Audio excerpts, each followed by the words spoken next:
नमस्कार साथियों। पिछली क्लास के अंदर अपन ने विज्ञान शिक्षण में नवाचार हेतु अभिकर्मित अनुदेशन विधि के बारे में पढ़ा था। पैनल चर्चा के बारे में अपन ने पढ़ा था और अभिकर्मित अनुदेशन विधि के जो प्रमुख प्रकार होते हैं वो प्रमुख 5 प्रकारों के बारे में भी अपन ने पढ़ा था। अब उसके बाद में आज की इस क्लास के अंदर अपन चर्चा करने वाले हैं वो है अपना नेक्स्ट जो नवाचार की जो विधि है वो है आपके सामने निरीक्षित अध्ययन विधि। दोस्तों यहां पर सबसे पहली बात तो आपको यह ध्यान रखना है कि यहां से 2 प्रकार के क्वेश्चन आपके एग्जाम में पहले पूछे जा चुके हैं और वही 2 क्वेश्चन फिर से इंपॉर्टेंट भी है। सबसे पहली विधि तो क्या होता है कि इस निरीक्षित विधि का अध्ययन जो करने वाले वैज्ञानिक जो थे उन्होंने यहां पर 2 बातें की कि सबसे पहली बात तो यह कि मॉरिसन जो थे, मॉरिसन नामक मनोवैज्ञानिक जो थे उन्होंने ये कहा कि बौद्ध स्तर के शिक्षण के लिए इस विधि का प्रयोग किया जाता है। यानी यहां पर आपको अगर यह पूछा जाए कि निम्न में से कौन सी एक शिक्षण विधि बौद्ध स्तर के शिक्षण के लिए मुख्यतः उपयुक्त मानी जाती है तो यहां पर आपका सबसे पहला आंसर यही होगा कि जो निरीक्षित विधि होती है उसको बौद्ध स्तर के शिक्षण के लिए क्या माना गया है, उपयोगी माना गया है और इसी कर उसको प्रस्तुत किया जाता है। सबसे पहले एक वैज्ञानिक थे जॉन डेजी मार्वल। इस जॉन डेजी मार्वल ने अवलोकन और निरीक्षण के आधार पर, किस किस के आधार पर, अवलोकन और निरीक्षण के आधार पर इस विधि को सम्मिलित रूप से मानते हुए क्या नाम दिया था, इसका पर्यवेक्षित विधि कहा था। दोनों क्वेश्चन एग्जाम में पूछे जा चुके हैं। सबसे पहली बात तो ये कि मॉरिसन नामक वैज्ञानिक ने तो इस निरीक्षित अध्ययन के लिए क्या कहा था कि इस विधि का उपयोग बौद्ध स्तर का जो शिक्षण कार्य होता है उस बौद्ध स्तर के शिक्षण कार्य के लिए जो विधि प्रयुक्त की जाती है वो होती है आपकी निरीक्षित अध्ययन विधि। पहली बात। दूसरी बात यहां पर आती है क्या कि सामान्य तौर के ऊपर जॉन डेजी मार्वल जो थे, जॉन डेजी मार्वल नामक मनोवैज्ञानिक ने अवलोकन और निरीक्षण के आधार पर या अवलोकन व निरीक्षण विधि को सम्मिलित करते हुए इस पर्यवेक्षित विधि इसको कहा था। अब यहां से क्वेश्चन क्या पूछा हुआ है कि सामान्यतया पर्यवेक्षित विधि निम्न में से किस पर आधारित होती है, अवलोकन पर, निरीक्षण कर, अवलोकन व निरीक्षण दोनों पर। तो यहां पर सबसे पहली बात तो अपन बात करते हैं कि अवलोकन और निरीक्षण क्या होता है। यहां पर मान लीजिए कि आप किसी भी एक कक्ष के अंदर गए और कक्षा कक्ष के अंदर आप बच्चों के बीच में से जो टेबल के बीच में जो जगह खाली है उसमें से गए, राउंड लगाया, आपने बच्चों को देखा और बाहर आ गए, वो आपका अवलोकन हो गया। यानी एक सरसरी तौर से देखना ही अवलोकन कहलाएगा।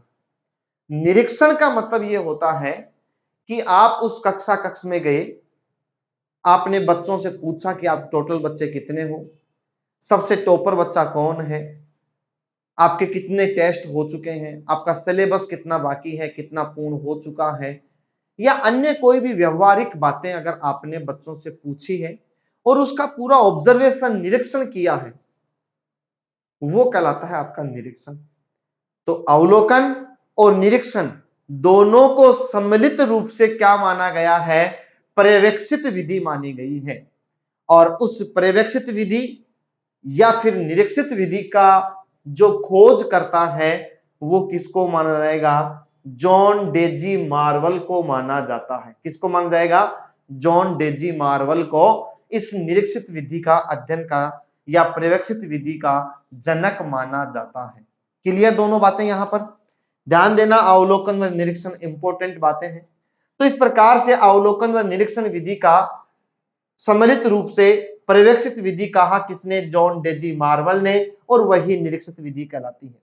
यहां पर ध्यान दीजिए कि इस विधि में मुख्य उद्देश्य जो होता है वो शिक्षण को व्यक्तिगत भिन्नताओं के अनुरूप बना करके स्वतंत्र रूप से स्वाध्याय करने का अवसर दिया जाता है। यानी कि आपने बच्चों को यह कह दिया कि आपको ये लेसन तैयार करना है, फिर उसके बाद में बच्चों ने तैयार कर लिया, फिर उसके बाद में स्व अध्याय से उन्होंने पढ़ाई की है, स्व अध्याय से उन्होंने उस अध्याय को पूरा कंप्लीट किया है।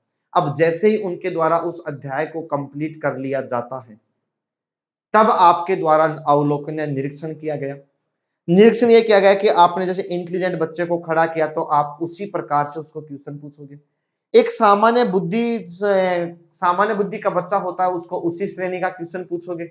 तो कहने का मतलब यहां पर इस विधि के अंदर व्यक्तिगत भिन्नता के आधार पर क्या दिया गया है कि इस शिक्षण को व्यक्तिगत भिन्नताओं के अनुरूप बनाकर स्वतंत्र रूप से क्या करने के लिए, स्व अध्याय करने का अवसर दिया जाता है तथा शिक्षक उनका क्या करता है, पर्यवेक्षण करता है। और शिक्षक के द्वारा जो पर्यवेक्षण करता है, ये पर्यवेक्षण किसके आधार पर होता है, तो अभी जैसा कि मैंने बताया आपको, एक तो होता है अवलोकन और एक होगा आपका क्या, निरीक्षण। अवलोकन व निरीक्षण के आधार पर शिक्षक के द्वारा क्या किया जाता है, पर्यवेक्षण किया जाता है। ठीक है। अब यहां पर आपको यह ध्यान रखना है कि यह विधि जो होती है स्व अध्याय के लिए काफी महत्वपूर्ण होती है। उसके बाद में आता है कि ये विधि के इसके मुख्य गुण क्या होते हैं। सबसे पहला पॉइंट अपन ने लिखा है मनोवैज्ञानिक विधि होती है। अब उसके पीछे कारण है कि मनोवैज्ञानिक क्यों लिया, क्योंकि अपन ने इस विधि के अंदर ये बताया है कि इसमें छात्र जो होता है वो स्व अध्याय के माध्यम से सीखता है। स्व अध्याय करने की उसमें भावना विकसित होती है। इसका मतलब छात्र स्वयं क्या है, क्रियाशील है। छात्र के क्रियाशील जहां भी होता है, इसका मतलब वो विधि क्या मानी जाती है, मनोवैज्ञानिक विधि उसको माना जाता है। नेक्स्ट जो अभी मैंने चर्चा की है वही वापस आ गया है कि इस विधि के अंदर स्व अध्याय के गुणों का विकास होता है। यानी कि इसके अंदर बालक जो होता है, व्यक्ति जो होता है, वो अपने खुद के गुणों के आधार पर यहां वो अध्ययन करता है। इसलिए अपन यहां पर ये कह सकते हैं कि छात्रों में स्व अध्याय का गुणों का क्या होता है, विकास होता है। फिर उसके बाद में बालकों में अनुशासन पैदा करती है। क्यों अनुशासन, किस प्रकार से, क्योंकि बालक जो है उसको ये पता है कि सर जो है या गुरुजन जो है वो आकर के अपना पर्यवेक्षण करेंगे, वो अपना अवलोकन कर सकते हैं, अपना निरीक्षण कर सकते हैं। इसलिए छात्र जो होता है वो अनुशासित रह करके अध्ययन करता है। आपने अमूमन देखा होगा कि जब दौरान कार्य चलता है तो उस दौरान शिक्षक कक्ष में जाता है और बच्चों को कहता है कि अभी 10 मिनट बाद में मैं आपसे ये लेसन सुनूंगा। सभी छात्र तल्लीनता के साथ में होकर के और उसको लेसन को दोहरान करना शुरू कर देते हैं। गुरुजन उस कक्ष में चक्कर लगाते हुए उसका अवलोकन करते रहते हैं। तो यही क्या कहलाता है, पर्यवेक्षण विधि कहलाती है। तो छात्र में अनुशासन का भाव पैदा होता है और ध्यान केंद्रित करने के गुणों का विकास होता है। ध्यान केंद्रित करने से मतलब यहां पर क्या होगा, तो उसके लिए मैं ये कह सकता हूं कि ध्यान केंद्रित करने का मतलब ये होगा कि छात्र अगर स्व अध्याय कर रहा है तो स्व अध्याय का मतलब उस बालक के अंदर क्या होगा, ध्यान केंद्रित भी होगा। ठीक है, चलिए आगे बढ़ते हैं। अगला आता है इस विधि के प्रमुख दोष कौन कौन से होते हैं। मैंने शुरू में आपको जो लाइनें 3 या 4 लाइनें बताई हैं वो काफी इंपॉर्टेंट हैं और आप इसके ऊपर विशेष ध्यान रखना है कि सबसे पहले मॉरिसन ने बौद्ध स्तर के शिक्षण के लिए निरीक्षित विधि का प्रयोग किया था। जॉन डेजी मार्वल नामक वैज्ञानिक जो थे उन्होंने अवलोकन व निरीक्षण के आधार पर ही निरीक्षित विधि को क्या कहा दिया था, पर्यवेक्षित विधि नाम दिया था उसको। अब आता है इसके दोष, समय अधिक खर्च होगा, बिल्कुल सही बात है। शिक्षक आराम से अवलोकन कर रहा है यानी कि वो निष्क्रिय अवस्था में है। प्रतिभाशाली बालकों में नीरसता आती है और छोटी कक्षाओं के लिए विशेषतर उपयोगी नहीं होता। क्यों नहीं होती, क्योंकि छोटी कक्षाओं के बालकों के अंतर्गत स्व अध्याय की भावना उनमें नहीं पाई जाती है, उनको सिखाना पड़ेगा। जबकि माध्यमिक स्तर या उच्च माध्यमिक स्तर के ऊपर या उच्च प्राथमिक स्तर के बालकों के लिए अगर अपन बात करें तो उनमें सामान्यतः स्व अध्याय की भावना पाई जाती है, इसलिए वहां पर यह विधि उपयोगी होती है। छोटे बच्चों को कभी भी आप ये नहीं कह सकते कि LKG UKG first second class के बच्चों को अपन ये नहीं कह सकते कि बेटे ये लेसन अभी लर्न करो, उसको पूछा जाएगा। उनको सिखाया जाएगा और उस सिखाने के आधार पर ही वो बच्चे क्या करते हैं, सीखते हैं। दूसरी बात कि एक लेसन को पूरा कंप्लीट तैयार करवाने में 2 से 3 दिन या 4 दिन का भी समय लग सकता है। समय अधिक लगता है, छात्र अनुशासित बने रहते हैं। यहाँ शिक्षक क्या होता है, निष्क्रिय अवस्था में होता है। प्रतिभाशाली बालकों के लिए इसमें निरस्ता आती है। और प्रतिभाशाली बालकों में निरस्ता क्यों आएगी? क्योंकि उनको तो पहले से वो आता है विषय वस्तु, उनको याद है और फिर गुरुजन जो है उनको पूछ लेंगे, उसके बाद में वो बैठे ही रहेंगे। वो चाहते हैं कि हमें एक्स्ट्रा और पढ़ाया जाए और देखा जाए काम। तो कहने का मतलब प्रतिभाशाली बालकों में इससे क्या आती है, निरस्ता का भाव भी आता है। ये थे इसके मुख्य प्रमुख दोष जो अपन ने पढ़े हैं। अब आता है नवाचार से संबंध में ही एक और टॉपिक था, वो था अपना क्या, मस्तिष्क उद्वेलन। मस्तिष्क उद्वेलन का मतलब कि वर्तमान में छात्र या शिक्षक के मस्तिष्क या माइंड के अंदर क्या विचार चल रहे हैं, उसका क्या चिंतन चल रहा है, उसके माइंड में क्या विचार चल रहे हैं, उस अनेक विचार जो उसको झकझोर बना रहे हैं अंदर मस्तिष्क को, वही कहलाता है आपका क्या, मस्तिष्क उद्वेलन। और मस्तिष्क उद्वेलन शब्द का मतलब यह होता है कि उसके अंदर अनेक विचारों का उबाल आना। ठीक है, तो वो मस्तिष्क उद्वेलन विधि का सबसे पहले एलेक्स ऑसबर्न नामक मनोवैज्ञानिक थे, अमेरिकी विद्वान थे। उन्होंने 1950 के अंदर अपनी एक प्रसिद्ध पुस्तक थी, उस पुस्तक का नाम था अप्लाइड इमेजिनेशन, में इसको प्रकाशित किया था। अप्लाइड इमेजिनेशन नामक पुस्तक के अंदर एलेक्स ऑसबर्न नामक अमेरिकी विद्वान ने 1950 में इस मस्तिष्क उद्वेलना शब्द का सबसे पहले क्या किया था, प्रयोग किया।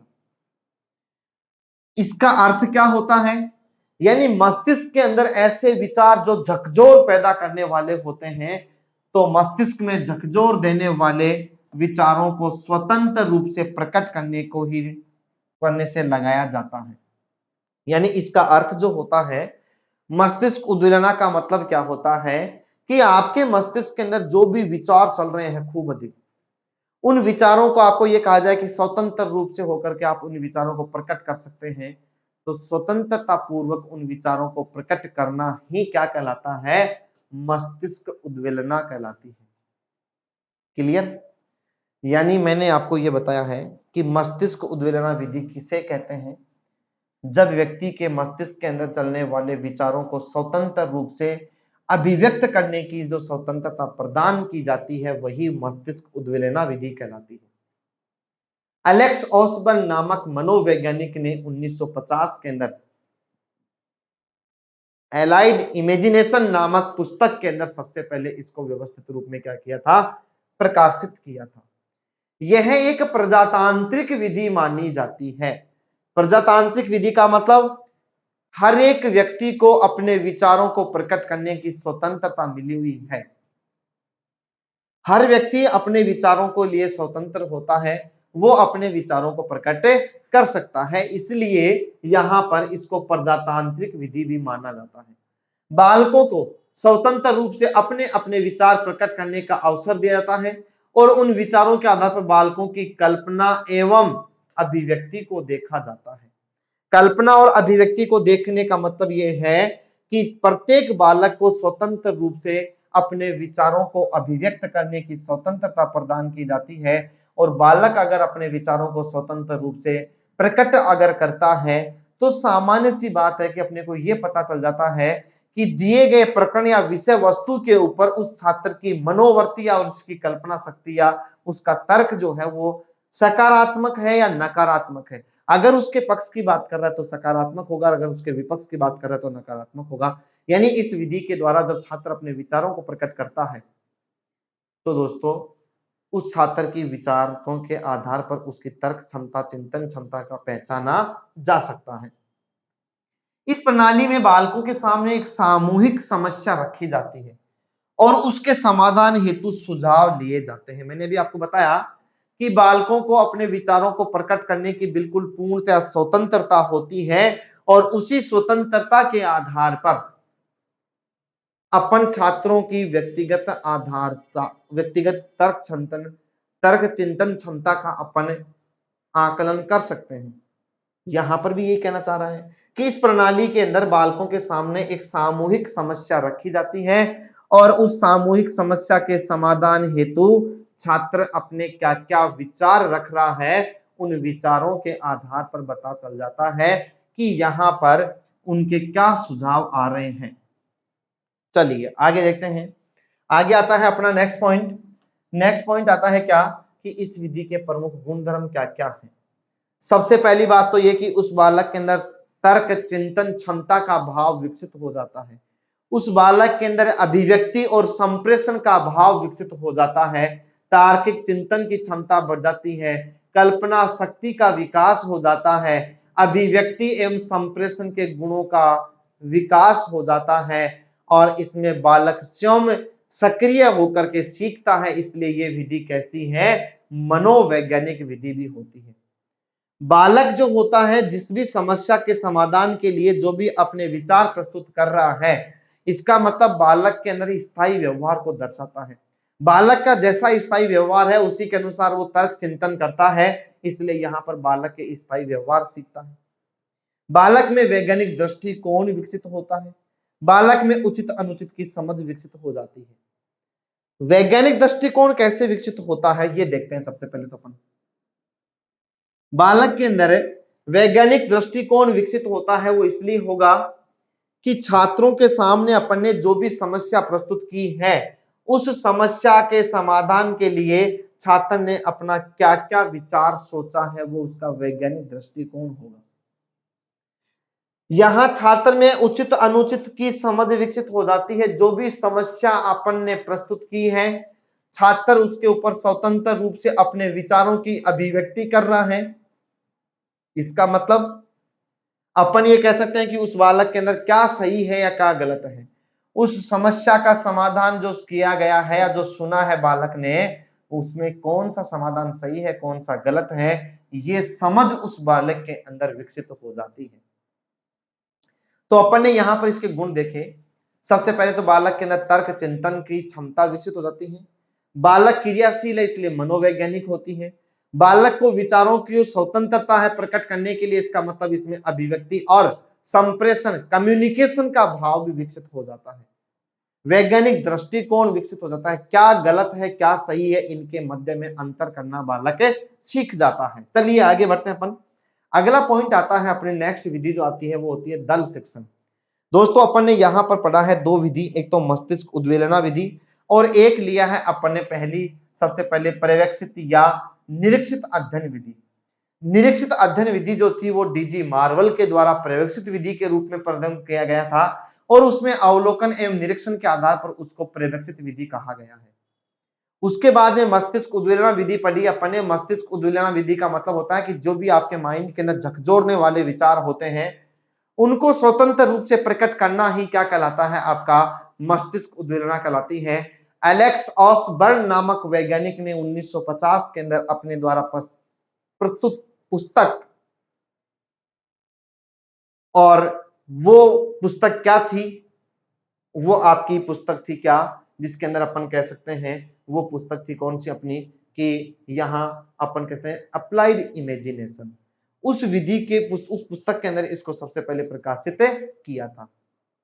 अब आती है विज्ञान के नवाचार के अंदर दोस्तों आपके तीन विधियां सबसे मेन इंपॉर्टेंट है।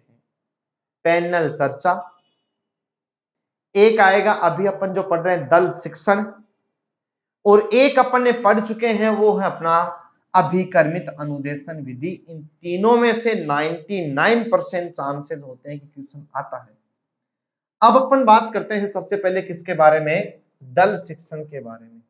सबसे पहले दल शिक्षण का जो प्रयोग किया गया था वो प्रयोग हार्वर्ड, अमेरिका के हार्वर्ड विश्वविद्यालय में 1955 में वो प्रयोग किया गया। कहां किया गया था, अमेरिका में हार्वर्ड विश्वविद्यालय, हार्वर्ड यूनिवर्सिटी जो थी उसके अंदर 1955 में दल शिक्षण विधि के बारे में प्रयोग किया था और वहीं पर इसकी खोज मान जाती है। इसमें शिक्षकों का एक दल होता है, एक समूह होता है और वो अपनी विषय वस्तु के बारे में व्याख्या करता है। तो यहां पर अपन कहते हैं कि इसमें शिक्षकों का दल होता है जो सबसे पहले विषय को बेहतर तैयारी के साथ में कक्षा कक्ष में उपस्थित होता है और विशिष्ट रूप से मिलजुल करके बालकों को मार्गदर्शन करते हैं। यानी यहां पर अपन ये कह सकते हैं कि दल शिक्षण किसे कहते हैं कि जो भी विषय वस्तु होती है उस विषय वस्तु के विशेषज्ञ जो होते हैं वो अपनी अपनी तैयारी के अनुसार आते हैं और कक्षा कक्ष में सामूहिक रूप से बालकों को उस विषय वस्तु के बारे में क्या करते हैं, समझाने का प्रयास करते हैं, उसको पढ़ाने का प्रयास करते हैं। वो क्या कहलाता है, आपका दल शिक्षण कहलाता है। क्लियर। अब आता है यहां पर कि इसका खोज सबसे पहले दल शिक्षण की हार्वर्ड विश्वविद्यालय में की गई थी, 1955 के अंदर की गई थी। आगे अपन बात करते हैं कि एक वैज्ञानिक थे जेबी पुरोहित। जेबी पुरोहित नामक मनोवैज्ञानिक ने दल शिक्षण के बारे में क्या कहा। यहां पर अपन ये कह सकते हैं कि जेबी पुरोहित ने कहा कि सबसे पहले 2 या 2 से अधिक शिक्षक मिलकर के क्या बनाते हैं, योजना बनाते हैं। क्या करते हैं, सबसे पहले योजना बनाते हैं, फिर उसके बाद में उस योजना का क्रियान्वयन करते हैं और फिर उसके बाद में मूल्यांकन करते हुए जानने का प्रयास करते हैं कि बालकों ने कितना सीखा है। तो इसी के आधार पर अपन दोस्तों ये भी कह सकते हैं कि इसके तो 3 पद हो गए। सबसे पहले योजना बनाना, फिर उसका क्रियान्वयन करना और उसके बाद में उसका मूल्यांकन करना। आगे आएगा भी कि दल शिक्षण के प्रमुख सोपान कौन कौन से होते हैं। तो जेबी पुरोहित ने क्या कहा कि 2 या 2 से अधिक शिक्षक जो होते हैं वो सबसे पहले उस विषय वस्तु के बारे में क्या तैयार करते हैं, तो अपन कह सकते हैं कि उसके बारे में सबसे पहले योजना बनाते हैं। योजना बनाने के पश्चात उसका क्या करते हैं, क्रियान्वयन करते हैं और क्रियान्वयन करने के पश्चात यानी कि वो उसके ऊपर कार्य करते हैं और फिर उसके बाद में मूल्यांकन के आधार पर उसको जानने का प्रयास करते हैं कि बालक ने कितना सीखा है। ठीक है, ये बात कही किसने, जेबी पुरोहित के अनुसार दल शिक्षण के संदर्भ में कौन सा कथन सत्य है असत्य है, इसमें आपको ये 3 पद अवश्य रूप से ध्यान में रखने हैं। आगे देखिए, अभी आ गया है, मैंने जैसा कि आपको बताया था कि दल शिक्षण के सोपान भी जेबी पुरोहित की परिभाषा के अनुसार मुख्यतः 3 सोपान बन गए हैं। सबसे पहले योजना बनाना, क्रियान्वयन करना और मूल्यांकन करना। यानी मान लीजिए एक विज्ञान विषय का अध्ययन करवाना है और उसके लिए 3 विषय विशेषज्ञ आमंत्रित हो गए। वो सबसे पहले योजना बनाते हैं कि कल अपने को इस विषय वस्तु के बारे में ऐसे ऐसे अपने को इसके बारे में बताना है। योजना तैयार हो गई, फिर वो दूसरे रोज जो टाइम निर्धारित किया गया है उसके ऊपर जाकर के कक्षा कक्ष में उसका क्रियान्वयन करते हैं, यानी कि उसका फॉलो करते हुए उसको सुनाते हैं, अध्ययन करवाते हैं और अंत में फिर उसका मूल्यांकन करते हैं कि जो बनाया है वो सीखा है या नहीं सीखा। तो इस प्रकार से दल शिक्षण के भी 3 सोपान होते हैं।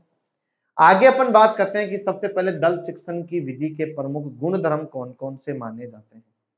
तो दोस्तों यहां पर दल शिक्षण के प्रमुख गुण क्या होते हैं कि एक तो होता है योग्य एवं अनुभवी शिक्षकों की योग्यता का उपयोग अध्ययन हेतु करने से पात्रों का उत्साह बढ़ाना। यानी यहां पर क्या कहा जा रहा है, योग्य एवं अनुभवी शिक्षकों की योग्यता का उपयोग अध्ययन हेतु करने से पात्रों का उत्साह बढ़ाना। यानी यहां पर जैसे शिक्षक हैं उनकी योग्यता कैसी क्या है, उनकी योग्यता और अनुभवों के आधार पर शिक्षण कार्य उनको दिया जाता है, जिसके कारण से जो पात्र बने हैं उसके अंदर शिक्षण कार्य के लिए उनका उत्साह वर्धन होता है। भाई मुझे ये बताइए कि अगर एक फर्स्ट ग्रेड का लेक्चरर जो है, अगर अपन उसको उसी के लेवल के ऊपर अगर उसको भेजा जाता है तो वो बहुत अच्छा रिप्रेजेंट करेगा, और अगर उसको अपन एलकेजी यूकेजी कक्षा में भेजेंगे तो हो सकता है वो वहां पर अपना कारगर सिद्ध न हो सके, वहां पर उसका डिग्रेडेशन हुआ है, इसका लिए उसके अंदर क्या आएगा, अपन ये कहते हैं कि उसका उत्साह वर्धन नहीं हो पाएगा। इसलिए जो विषय विशेषज्ञ अपनी विषय में जो भी महारत हासिल कर रखी है, ऐसी टीम को अगर वहां पात्र बना करके अपन भेजते हैं और वो अपना कार्य या प्रेजेंटेशन करते हैं तो वहां पर उनमें उत्साहवर्धन होता है। अनुशासित वातावरण में विशिष्ट ज्ञान दिया जाता है। दल शिक्षण जब भी हो रहा है तो बिल्कुल पूर्णतया उसमें 4 शिक्षक अगर सामने ब्लैक बोर्ड के ऊपर खड़े हुए हैं तो स्वाभाविक बात है कि छात्र जो होते हैं वो बहुत ही अनुशासित रूप में रह करके और ज्ञान प्राप्त करते हैं। विशिष्ट ज्ञान का मतलब एक ही विषय वस्तु के अलग अलग व्याख्याता, अलग अलग वो विद्वान खड़े हुए हैं जिनको उनमें अपने आप में महारत हासिल कर रखी है, तो विशेष ज्ञान जरूर मिलेगा। बालक में गहराइयों से ज्ञान का विकास हो जाता है। बिल्कुल सही बात है कि बालक इतनी अधिक गहराई से सीखता है क्योंकि वहां विषय वस्तु के प्रकांड विद्वान खड़े हुए हैं उसके सामने। आगे देखिए, आगे चलते हैं अपन। अगला आता है दल शिक्षण के जो प्रमुख विधि जो होती है उसके प्रमुख दोष कौन कौन से होते हैं।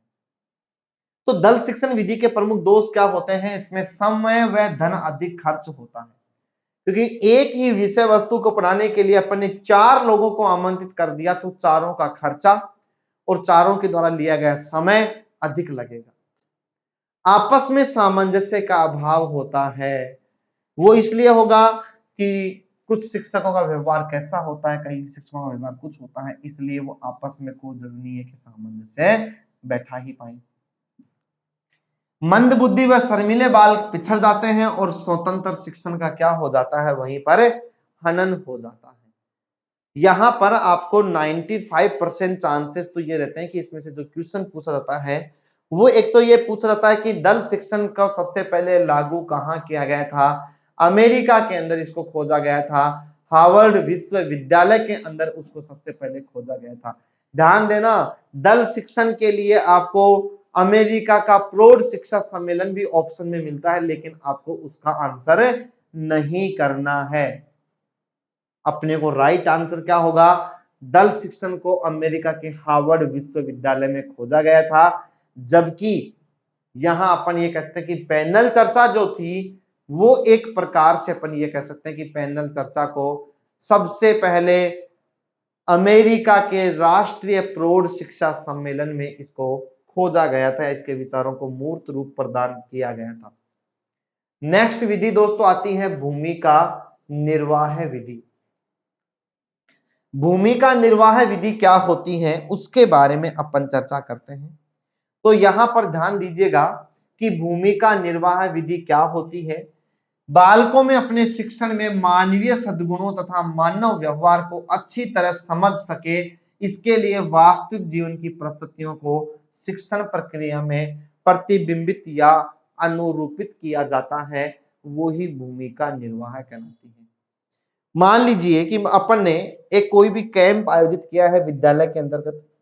अब मुझे बताया कि जो छात्र जिस प्रकृति का है उसका मानसिक स्तर जैसा है उसी के अनुसार उसको कार्य का भार दे दिया गया।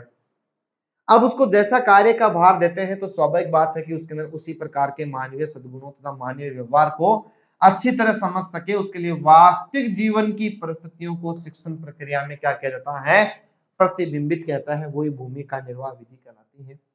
भूमिका निर्वाह का प्रमुख केंद्र बिंदु सामाजिक संरचना में है और मानवीय व्यवहारों की परस्पर क्रियाएं होती है, क्योंकि वो अपने जो भी वास्तविक जीवन की परिस्थितियां जो है उनका यूज करता है, इसका मतलब सामाजिक संरचना से संबंधित ही होगा। आगे देखिए, आगे अपन बात करते हैं यहां पर कि ये जो भूमिका निर्वाह विधि होती है तो इसके आधार पर अपन ने इसके अंदर चर्चा की है। तो अपन ये कह सकते हैं कि सामान्य तौर के ऊपर भूमिका निर्वाह विधि वो होती है जिसके अंदर मानवीय सद्गुणों तथा मानवीय व्यवहार को अच्छी तरह से समझ सके और यहाँ पर वास्तविक जीवन की परिस्थितियों को शिक्षण प्रक्रिया में अनुरूपित कर सके, तो उसको अपन कह सकते हैं क्या, भूमिका निर्वाह विधि कहलाती है। हालांकि इतना कुछ खास विशेष इसके अंदर नहीं है, लेकिन फिर भी नवाचार के अंतर्गत इसको शामिल किया है, इसलिए अपन इसके बारे में एक शॉर्ट चर्चा की है। मिलते हैं अपन नेक्स्ट क्लास में, तब तक के लिए थैंक यू, धन्यवाद।